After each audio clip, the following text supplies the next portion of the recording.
Vamos con una primera evaluación a la marcha. Empecemos por donde esta terminó, es decir, la marcha hacia la Corte Constitucional. ¿Qué fue lo que pidieron allí? ¿Cuál fue la respuesta que obtuvieron? Muy buenos días a Salvador Quispe, prefecto de Zamora Chinchipe por Pachacutic. Buenos días, bienvenido a Contacto Directo.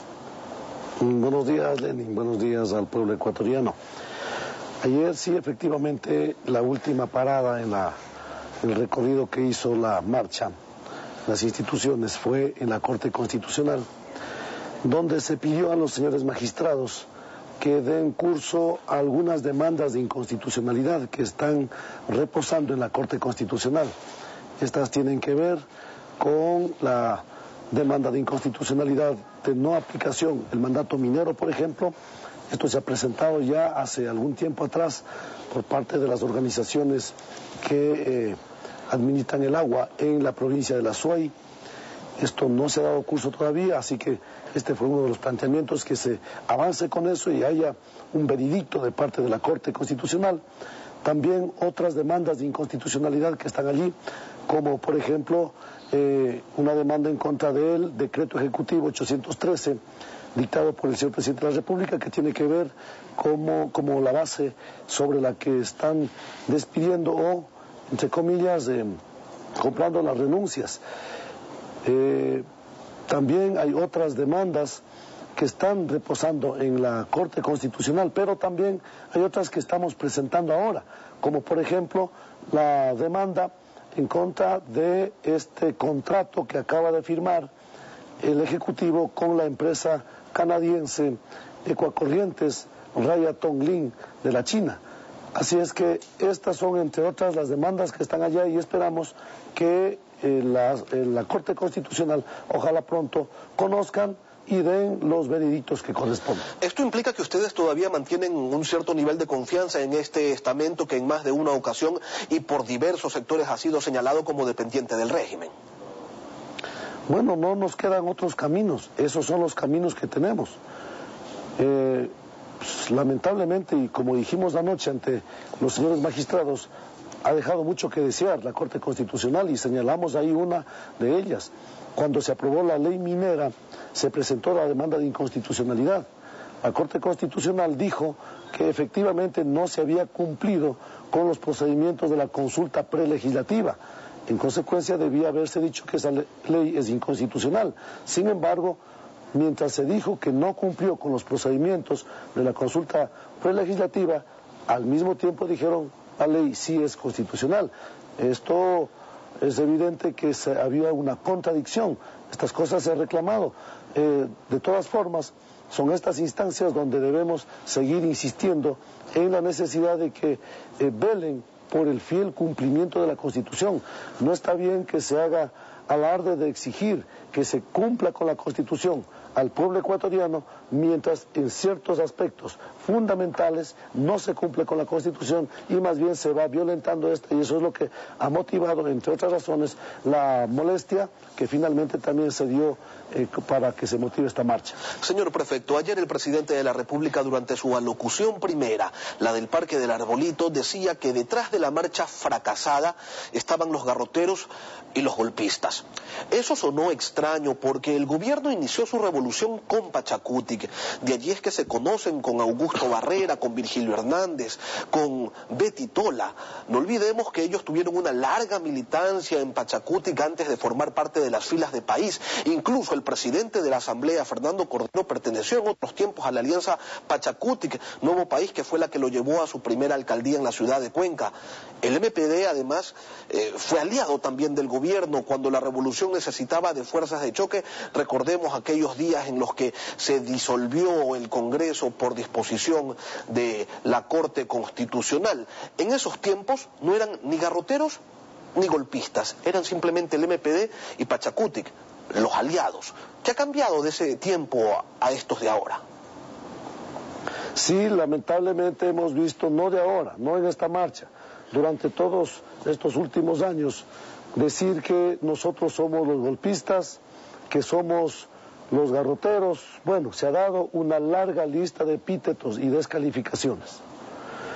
La primera pregunta que tenemos, nos califican de golpistas y golpistas.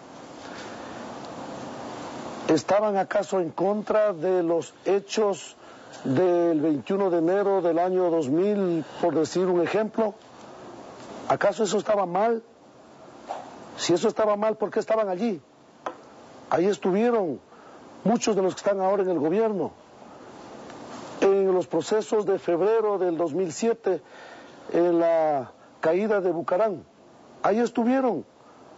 Los que ahora nos dicen golpistas y golpistas y golpistas, estuvieron allí, muchos de ellos encabezando. Así es que yo no entiendo de qué ahora se habla de golpismo. Nosotros no hemos venido con intenciones golpistas en esta marcha. Y eso se ha quedado demostrado hasta la saciedad. Más allá de que el gobierno se inventó lo del golpismo, tratando de generar una cortina de humo para no dar respuestas a las violaciones constitucionales que están a la vista de todos. Ejemplo, se firma un contrato minero sin cumplir con el artículo 57, numeral 7 respecto de la consulta previa, sin cumplir con el artículo 405 de la Constitución, que prohíbe a las empresas extranjeras tener concesiones en el área de seguridad nacional. Sin embargo, se firma un contrato minero violentando esta Constitución. Y cuando denunciamos eso, nos dicen que somos golpistas. Tratan de generar una cortina de humo. Ahora, respecto a eso, señor prefecto, respecto a esa firma sin consulta previa, la firma de ese contrato, ¿qué fue lo que les dijo el presidente de la Asamblea, Fernando Cordero, cuando le expusieron aquel tema en la reunión que tuvieron ayer? Bueno, respuestas bastante tibias, por decir de alguna manera. ¿Qué es lo que estamos pidiendo a la Asamblea Nacional en esos temas? Que la Asamblea Nacional, en cumplimiento de sus mandatos constitucionales, que es la fiscalización, fiscalice el cumplimiento de esta Constitución y la ley. Sin embargo, nos han dicho que van a ver. Estas cosas dejan entredicho si efectivamente se cuenta en este país con una instancia de fiscalización o no. Se van concluyendo procesos y la Constitución se aplica en ciertos casos y en otros casos no se la aplica. Que ahí está una prueba fehaciente.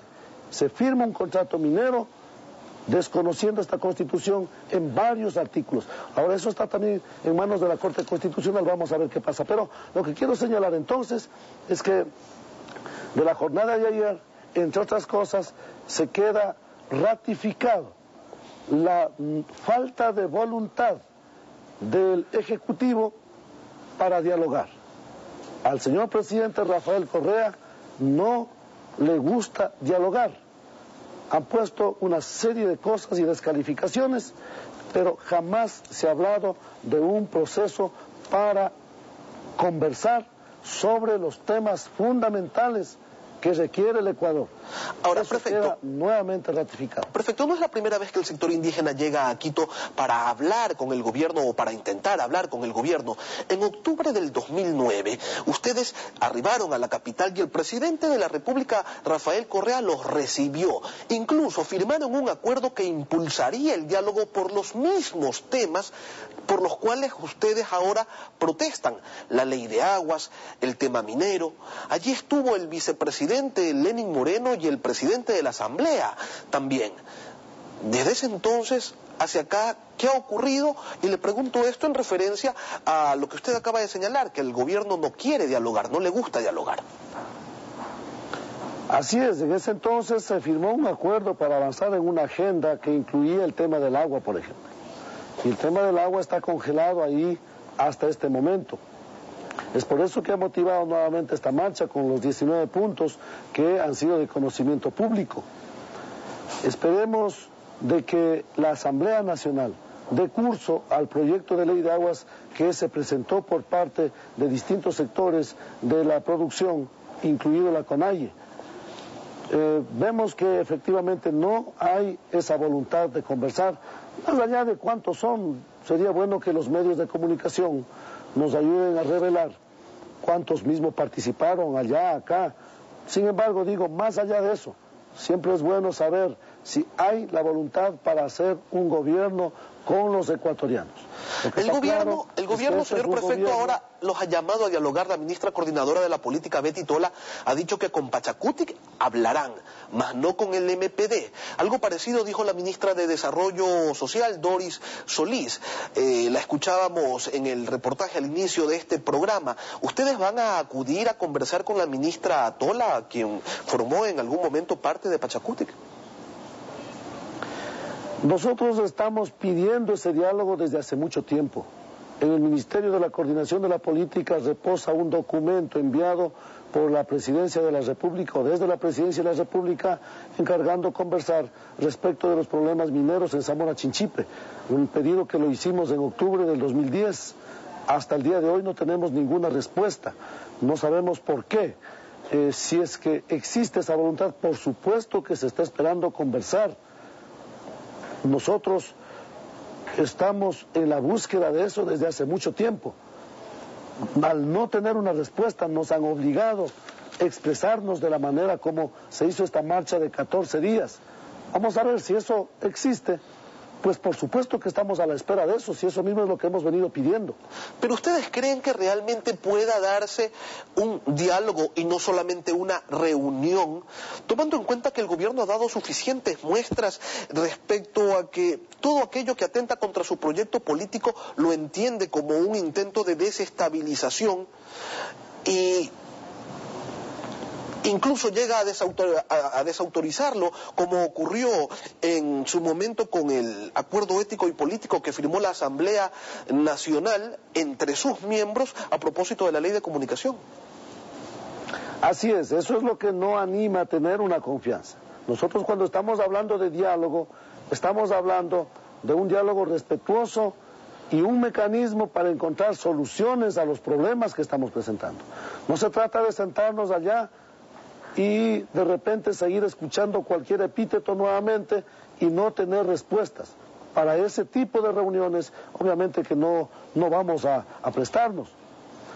Yo creo que este camino, si no se entabla un encuentro nacional, nos están llevando a problemas serios en este país. Es necesario que a tiempo el gobierno nacional lidere un gran acuerdo nacional en todos los temas. No es suficiente cantar victoria de que están haciendo la revolución ciudadana sin los ciudadanos que no pensamos igual que el presidente. Es posible que estén conversando con sectores que están de acuerdo con el gobierno, correcto. Es necesario también conversar con los sectores que no pensamos igual. Por ejemplo, pensamos que es necesario respetar la Constitución en todos los temas y no solamente en ciertos aspectos. Si no se siembra hoy ese espacio para conversar, es muy probable que el gobierno esté sembrando un caos real en el Ecuador. Ya hemos visto en estos últimos tiempos problemas serios que se han registrado en sociedades donde la fuerza ha imperado. Ojalá el gobierno no esté haciendo lo mismo en el Ecuador. Los pueblos esperan, los pueblos son pacientes, los pueblos somos humildes, pero de repente eso puede desbordar. Así es que sí hacemos un llamado a que se deje de descalificar. La marcha ha hecho un llamado para eso, una marcha con un apoyo impresionante. Ya se está haciendo público algunas encuestas, incluso se habla del más del 70% de apoyo a la marcha hecha ayer por los pueblos del Ecuador. Y ojo, no vamos a caer en la trampa de que no puede mezclarse con el MPD, no puede mezclarse con otros ciudadanos que no son indígenas. Si eso es así, cuando no nos unimos con ellos, nos califican de indigenistas. Con ese discurso, algunos que están ahora en el gobierno se fueron del Pachacuti, como don Virgilio Hernández, la misma ministra Betty Tola. Nos dijeron que somos indigenistas porque no coordinamos bien con ellos. Yo creo que ahora están diciendo lo contrario, que ¿por qué se unen a los mestizos? Bueno, pecado cuando no nos unimos bien, pecado cuando sí nos unimos. Perfecto. Este no es un proceso indígena, este es un proceso que debemos ir coordinando con todos los sectores sociales de este país y en eso vamos a avanzar. Está convocada para una gran convención nacional de aquí en 1 mes y medio, 2 meses, ya diremos la fecha precisa y el lugar. Seguiremos evaluando porque este proceso no se puede quedar allí a fin de que las instancias competentes nos den las respuestas que esperamos. Perfecto. En la cadena sabatina del 10 de marzo el presidente Correa dijo, refiriéndose a la marcha, que no permitiría que la izquierda infantil, la izquierda con plumas, con ponchos, desestabilice este proceso histórico. Sin embargo, en las últimas intervenciones de ministros y del Ejecutivo mismo, insisto, se separa a Pachacutic del MPD y se insinúa que el golpismo viene por ese lado, por el lado del movimiento popular democrático. ¿Ustedes han determinado ya cuántos indígenas entraron en Quito? ¿Tienen una cuantificación aproximada? ¿Y a qué creen que se deba el cambio de discurso de los indígenas con poncho y con plumas que vienen a desestabilizar? Pasaron de repente a simplemente una manifestación en donde hay infiltrados y son ellos, esos infiltrados, los que quieren darnos el golpe. Primero, yo voy a insistir y les pido a que miremos las cosas de la manera real. Esta no fue una marcha indígena, esta fue una marcha de los distintos sectores de la sociedad ecuatoriana. Quito estuvo presente ahí en la marcha, no precisamente hermanos indígenas. El problema de los impuestos no nos está golpeando solo a los indígenas. El problema de los despidos a los servidores públicos no es un problema solo de los indígenas, el problema del agua. Esta es una agenda hecha por los distintos sectores del Ecuador y lo vamos a impulsar en esos términos, uniéndonos los distintos sectores del Ecuador, y ahí nadie nos va a quitar el derecho de unirnos. No vamos a caer en la trampa de divide y gobernarás. Vamos a unirnos. Así es que nosotros nos ratificamos en eso. Lo otro, ha quedado demostrado que no fue cierto aquel invento del gobierno de que venimos a desestabilizar o a ser golpistas. No ha habido ninguna desestabilización, más allá de un incidente que ayer tarde lamentablemente ocurrió por la demora que no se avanzó al diálogo con la Asamblea Nacional. Nos lamenta mucho que se haya dado este incidente de última hora en una acción de 14 días, una marcha totalmente pacífica y sobre todo ningún asunto de golpismo, ningún asunto de desestabilización. Yo creo que la desestabilización está en Carondelet, no está en los pueblos, cuando están haciendo actos demasiadamente incógnitos, como eso de enviar droga a Europa, como esas cosas de firmar contratos mineros, violentando la Constitución. Esos son los actos que lo está desestabilizando al gobierno. Agradecemos la presencia de Salvador Quispe, prefecto de Zamora Chinchipe por Pachacutic y una de las cabezas visibles, uno de los dirigentes de la Marcha por la Vida. 15 días caminaron desde el Pangui hacia la capital de la República para presentar sus propuestas.